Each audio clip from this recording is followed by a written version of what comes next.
Be love. Be here. Be as you are, knowing that underneath and in and through and at the core of your experience right now is the energy of love, a holy vibration that connects you to everything else, to the source of all that is, the creator, the redeemer, the regenerator of this life, the beingness that always was and always will be. Be love. Be this love for yourself, for your body, for your circumstances, for the people and beings and beingness in and around you. Be love so that love overflows from you. And when it is seemingly scarce, dive deeper inside, further below the surface of this love, so that again you remember that it is all encompassing, so that you remember its great depths. Be love. Know yourself to be a part of a much larger network of life that spans all time and all space, that includes all beingness under all various disguises and identities. Be love, that this love may not be an arbitrary or theoretical concept, but the essence of life as you know it, the essence of your life that wants only to honor and celebrate and express the life that you are, while in right relationship to everything else. Be love beyond practices, beyond rituals, beyond statements of faith. Be love in all your moments, all your endeavors, sacred and profane, mundane and purpose-filled. Be love. Be honest about what you taste and see and feel and hear from your particular portal of love, your source of life, your window into creation. Be honest about the pulls and the pushes of this material existence as they bump up against your desires, bump up against your hurts and your trauma, your longings and your dreams. Be honest about everything, every feeling, every thought, every motivation, everything that is coming, everything that is going. Be honest. Be as you are, fully, with its messiness and its contradictions, with its growing pains, with all that it has been and all that it is becoming. Be honest, knowing that anything that you keep hidden is holding on to shame or guilt or fear, maintaining the problem, maintaining the matrix of falsity that prioritizes some things over others, that limits, that constricts, that exploits, that dominates, that seeks to control. Be honest, that you might find your way back to love, that you might be in the presence of love and be attentive to all that this love exposes and identifies. Be honest, more and more every day, even if it begins only with the honesty of silence within your own damn self, honesty about your fears, your concerns, and that which you are holding tightly to.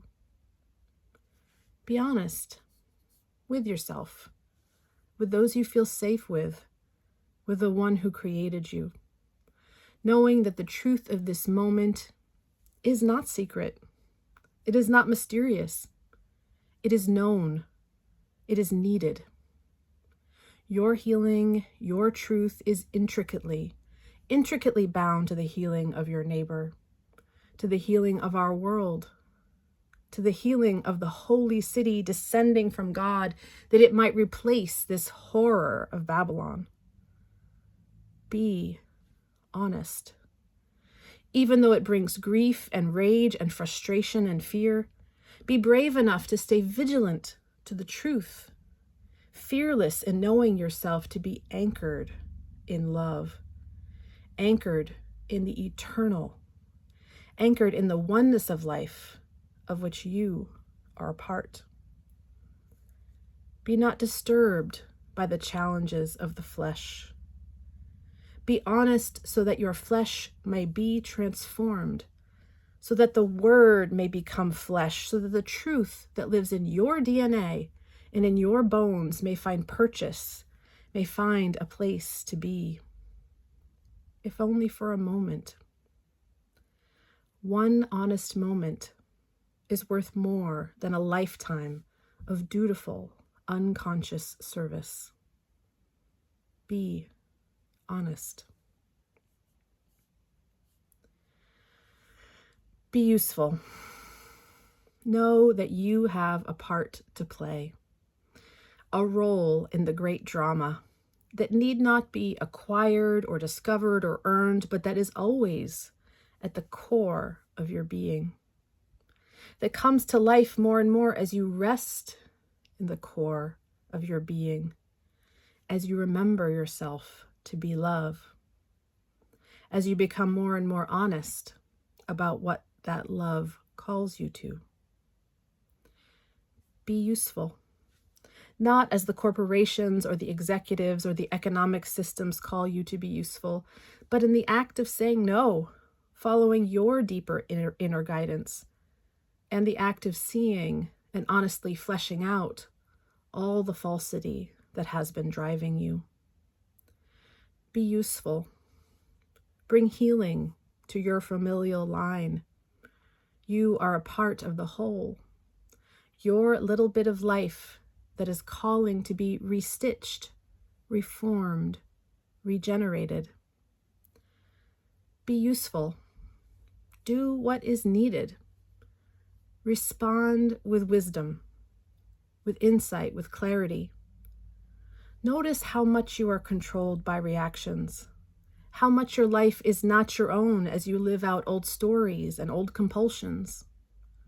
Notice these reactions until they soften in the light of love and truth, and you rest further into your own being and your own bones until you know what to do.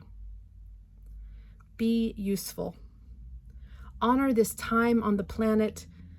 Honor that at this time on the planet, it is mostly a time of confusion. Be useful. Be willing to be in the confusion, to allow it, instead of making hasty choices to control or to bring about quick results. Be useful by allowing yourself to be decomposed, deconstructed, rearranged, reformed, like a caterpillar coming apart in the cocoon. We are a generation of transformation. We are a church of transformation. Transformation must be honored above all else, above conformity, above duty, above purity, above tradition. Be useful.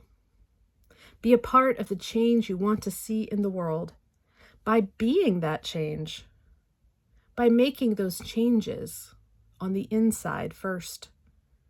Trust that you are enough, that the one next step you are ready to take is enough, is more than enough.